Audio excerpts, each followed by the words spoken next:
Vantara initiative. Mahindra Group chairperson Anand Mahindra, filmmaker Karan Johar, cricket legend Sachin Tendulkar, even actor Ranveer Singh are amongst those who have expressed their admiration for the Animal Rescue and Rehabilitation Centre. Anand Mahindra, in a social media post, in fact, echoed Prime Minister Modi's sentiments, calling the level of care and expertise at Vantara impressive and cutting edge. Sachin Tendulkar has also praised the initiative, saying that the passion and commitment of Anant Ambani and his team towards wildlife conservation is commendable. Karan Johar too has joined in this appreciation. Vantara continues to receive widespread recognition for its dedication to conservation and animal welfare.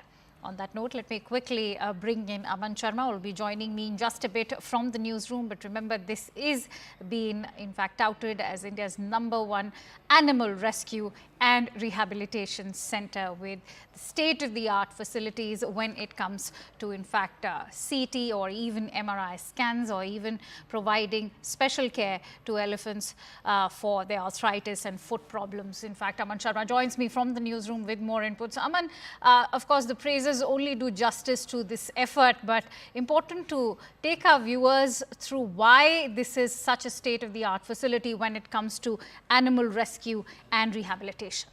Well, Akanksha, yes, and you can see top celebrities, Anand Mahindra, Sachin Tendulkar, Karan Johar, everybody sharing their experience of also being at Vantara earlier, the premier rehabilitation conservation site for rescued animals, and the Prime Minister was here a couple of days ago, and we saw those pictures running on our TV screens all day yesterday, how the Prime Minister spent a lot of time here. Nearly 2,000 species and 1.5 lakh endangered animals are, Vantara is their home. Prime Minister inaugurating this magnificent venture, and also having a very close look at the kind of facilities, especially the medical facilities, because all of these animals are mostly rescued animals who have maybe undergone a lot of trauma earlier. So the top medical care which is offered at Vantara, be it the animal hospital, which has modern equipment like MRI and CT scans and operation theatres, to the elephant hospital which has hydrotherapy pools to ensure the elephants can be cured from their common diseases like arthritis, which they suffer in their legs.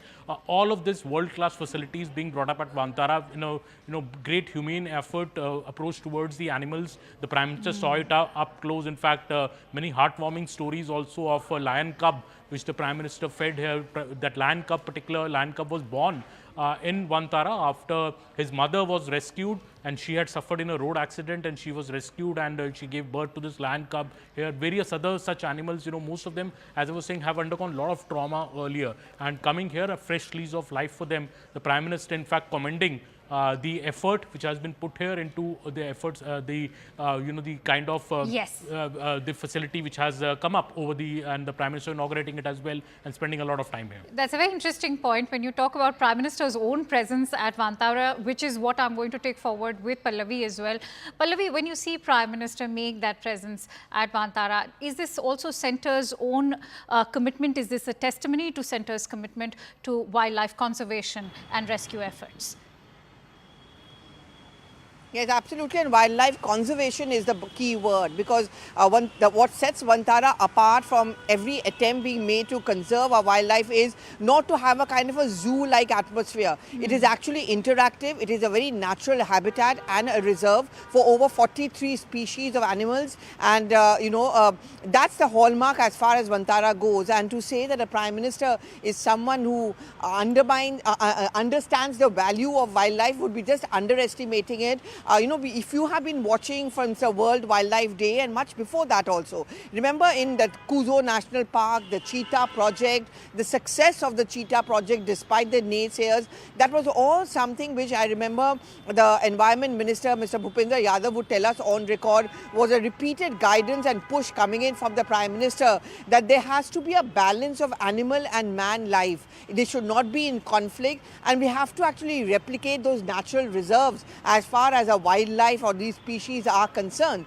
So whether they are elephants, whether they are birds, different species of them, many of them which are becoming rare and extinct across the world, whether they are cheetahs, lions, tigers, all of them really need to be conserved. And that, I think, is a hallmark. We also saw recently, which we also have been reporting about, say, a dolphin census. That is also a rare one. all of this actually gives a peek into the mind of the Prime Minister's own strategy and policy that, you know, wildlife needs to be conserved in their natural habitat, and they also need to be valued. Don't look down upon them. They deserve as much a right to exist and coexist, I would say, as far as mankind is concerned. And this has been a part of the Indian parampara and Sanskriti, as well as a culture and ethos as well. Very well said. In fact,